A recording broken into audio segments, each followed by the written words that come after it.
Varicose veins కి సరైన చికిత్స కోసం సంప్రదించండి ఎవిస్ హాస్పిటల్. నమస్తే రమగారు. నమస్తే జయ. ఏదైనా ఒక స్టోరీ చెప్తారా? చేపల పంట చెప్తాం. చేపల పంట వెరైటీగా ఉంది. కైరో దేశంలోనట, కైరో మంది కదా, మంది కాదు, మన కథలు చాలా ఇలాంటివి ఉండవు. కావాలంటే దీన్నే మనం నేటివ్గా కూడా తీసుకోవచ్చు, కానీ కథ అలా ఉందని అలాగే చెప్తున్నా. గోహ అనే ఒక ఆయన హాస్యగాడు, చాలా ప్రసిద్ధుడు ఆయన. ఇంచుమించు మన బ్రహ్మానందం గారు ఇదివరకు మొదట్లో ఉండేవారు చూడు, ఆ స్టైల్ అనమాట. ఆయన ఎక్కడికైనా స్టేజ్ ఎక్కితే జనాలు చచ్చిపోయి వాళ్ళ పొట్ట చెక్కలైపోయి, చాలా మంచి పేరుంది ఆయనకి, ప్రసిద్ధుడు. అయితే ఆయనకి ఎప్పుడో ఏదో మొక్కల పెంపకం మీద ఒక ఉత్సాహం వచ్చింది. ఆయన తనకున్న తోటలో అంత చక్కగా బాగు చేయించి కొత్త కొత్త కొత్త కొత్త మొక్కలు నాటి వాటన్నిటి పూయించి కాయించుకుంటూ ఉండేవాడు. ఈయన తాలూకు ఈ సరదా తెలుసుకున్న ఫ్రెండ్స్ చాలామంది మనకి ఏది ఇష్టమో అది గిఫ్ట్లు ఇస్తుంటారు చూడు చాలామంది. రకరకాల పువ్వుల మొక్కలు, రకరకాల గులాబీ అప్పుడు అక్కడ గులాబీలు బాగా పూసేవట. బోల్డన్ రకాల మొక్కలు, గింజలు తెస్తే తర్వాత మొక్కలు వచ్చి పువ్వులు వచ్చేవి, చిన్న పొన్న కాయలు కాసేవి, అట్లా బోల్డ్ మొక్కలు గిఫ్ట్ ఇచ్చారు. ఆయన చక్కగా ఆ పని మీదే ఉండేవాడు. ఎప్పుడైనా సభలకు వెళ్ళేవాడు, కానీ మూడొంతులు ఆయన ఎప్పుడూ తోటలోనే కనపడేవాడు. ఏదో ఒక మొక్క గొప్ప తవ్వుతూనో, నీళ్లు పారేలాగా చేస్తూనో, గింజలు వేస్తూనో, మొక్కలు పెట్టుకుంటూనో ఈ గందరగోళంలో ఉండేవాడు.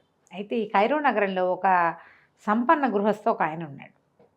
ఆయన ఒకనాడు ఈయన తోట గురించి చాలాసార్లు విని ఈ దోహా గారి తోట చూడడానికి వచ్చాడు. వచ్చి, అబ్బా చాలా పువ్వులు ఉన్నాయి నీ దగ్గర, ఇవి ఉన్నాయి అవి ఉన్నాయా, గులాబీలు బాగున్నాయి అవి బాగున్నాయి ఇవి బాగున్నాయని మాట్లాడాడు. మాట్లాడిన తర్వాత మా అల్లుడు ఏవో కొత్త రకం విత్తనాలు పంపించాడు, అది భలే పూస్తాయి భలే కాస్తాయిట అన్నాడు. అంటే పెడతావా అని అడిగాడు.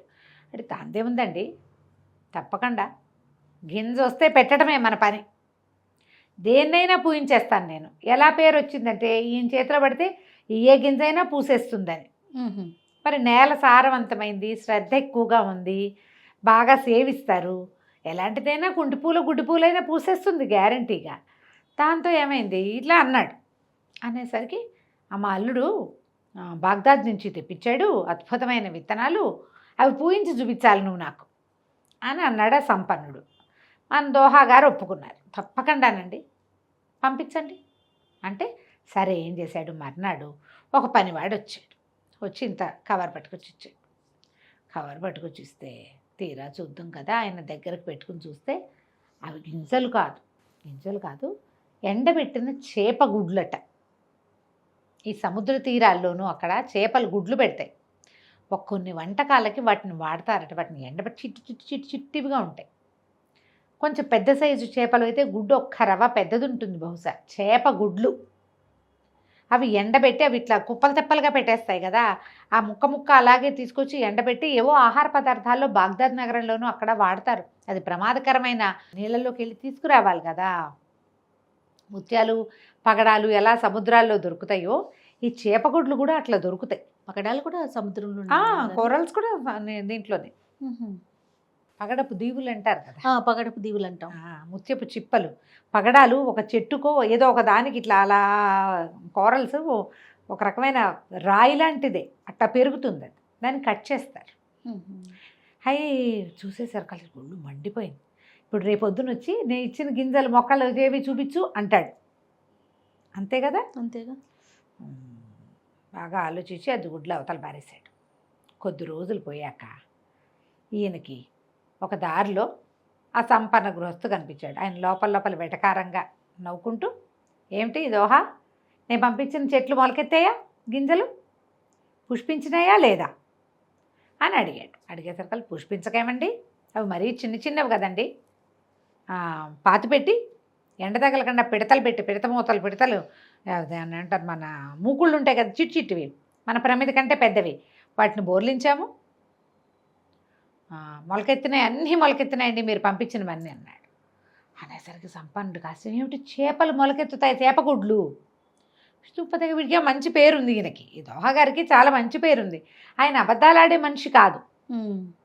అనుమానం వచ్చింది, ఏమిటి నిజంగా ఏమైనా మొలకెత్తినాయి, అవి గింజలా, నేనే ఏమైనా పొరపాటు పడ్డానా, అదేమిటో చూద్దాం అనుకుని రేపు సాయంత్రం వస్తాను చూస్తానన్నాడు. ఈయన సరేనని దోహా గారి ఇంటికి వెళ్ళిపోయి వాళ్ళ అబ్బాయిని పిలిచి, ఒరేయ్ చేపల మార్కెట్కి వెళ్ళి చిన్న చిన్న చేపల్ని ఒక బుట్టెడు కొనుక్కురమ్మన్నాడు. ఇంత అమ్ముతారు కదా బుజ్జి బుజ్జి చేపలు ఉంటాయి కదా, కలర్స్గా ఉంటాయి. అక్కడి నుంచి మధ్యాహ్నం రావటం ఏమిటి, అక్కడి చేపలు రాగానే ఓ పక్కన లైన్గా అన్ని చోట్ల చిన్న చిన్న గుంటలు చేయించి చేప ముక్కులు మాత్రం మొహం ఇంత పిసరు కనపడేలాగా పెట్టేసి వాటన్నిటి మీద మూతలు పెట్టేంట్రా అన్నాడు. ఒక 100-200 చేపల్ని పాతి పెట్టేశారు. అన్నిటికీ ముందు భాగం చేప మూత ఎంత ముద్దుగా ఉంటుంది, ఇట్లా మహాముచ్చటగా ఉంటుంది. తినే సంగతి వేరే కదా. చేప చూడ్డానికే దాని సౌందర్యం. దాని ముక్కు మూతి అట్లా కనపడేలాగా పెట్టేసేసారు. ఒకటి ఊదా రంగుది, ఒకటి పింక్ది, రంగులు కొన్ని తెలుపు కొన్ని నలుపు మొత్తం పాతి పెట్టేసి బజార్ నుంచి 100 మూకులు తెప్పించి 100 వీటి మీద పెట్టేశారు. అయిందా? సాయంత్రం అయ్యేసరికల్లా మన సంపన్నుడు వచ్చాడు. ఏవి దోహగారు ఎక్కడ పెట్టారు ఏవి అంటే, ఇదిగోనండి ఈ మూకుళ్ళన్నీ మీరు ఇచ్చిన గింజలే, ఒక్క మూకుడు ఎత్తి చూడండి మొక్క ఎంత వచ్చిందో అన్నాడు. మూకుళ్ళు ఎత్తి చూస్తే ఏముంది, టెంగుమని ఇంత బుజ్జి బుజ్జి చేపలు చూస్తున్నాయి. ఆశ్చర్యపోయాడు. మీ దొడ్లో పెట్టారండి అని అడిగాడు దోహగారు. అడిగితే నేను 100 ఎకరాలైనా 10 ఎకరాలైనా పండించాను, ఇంత బాగా పండుతాయని తెలిస్తే అన్నాడు సంపన్నుడు. ఆయనకు తెలీదు, ఈయన ఇచ్చిన మా అల్లుడు గారు పంపించిన చేపగుడ్లన్నీ ఈయనకి ఇచ్చి వెటకరిచ్చాడు. అవి పండుతాయని నమ్మాడు. ఇప్పుడు అదే అక్కడి నుంచి ఇంటికి వెళ్ళిపోయి ఆ చేపగుడ్లు అల్లుడు గారు ఇంత బ్యాగ్ పంపించాడు వీళ్ళకి వంటకాల్లోకి. పనివాడిని కేకేసి, ఒరే ఈ 10 ఎకరాలు చదును చేసేసేయండి, మనం చేపగుడ్లు పాతి పెడుతున్నాం అంటే అందరు నవ్వారు. ఆయన చూసి అంతా తవ్వేశారు, చిన్న చిన్న గోతులు చేయించారు, గుడ్లు పాతి పెట్టారు. ఊరంతా నవ్వారు. ఆయన రోజు మూకుడెత్తి చూస్తుండేవాడు. ఒక 15-20 రోజుల పైగా వాళ్ళ అల్లుడు వచ్చి, మీ బొందలా ఉంది, చేపగుడ్లు అసలు అందులో జీవమే ఉండదు, అవి మొలకెత్తడం ఏంటండి, మీరు వెటకారించడానికి ఇచ్చారు దోహాకి, దోహా మిమ్మల్ని ఇట్లా వెటకారిచ్చాడు, ప్రపంచ ప్రసిద్ధిగాంచిన వాడు, వారితో ఆటలాడచ్చా, అదే కదా, అంటుపుట్టు సరసం ఆడితే ఏమవుతుంది, ఇలాగ అవుతుంది. అందరూ నవ్వారు. ఆ తర్వాత ఆయన ఎప్పుడైనా కనపడితే బజార్లో అందరూ మొహాలు పక్క తిప్పుకొని నవ్వుకుంటుండేవాళ్ళు. తెలివిగల వాళ్ళ జోలికి వెళ్ళకూడదు ఎప్పుడు కూడా, వాళ్ళతో వెటకారం చేయకూడదు. పులితో వెటకారం చేయొచ్చా, అదే కదా, పులి మీసాలు లాక్కూడదు. ఇగో ఇలా అవుతుంది. అందుకంటే మనం ఇంటికి. బాగుందండి. నమస్తే. నమస్తే.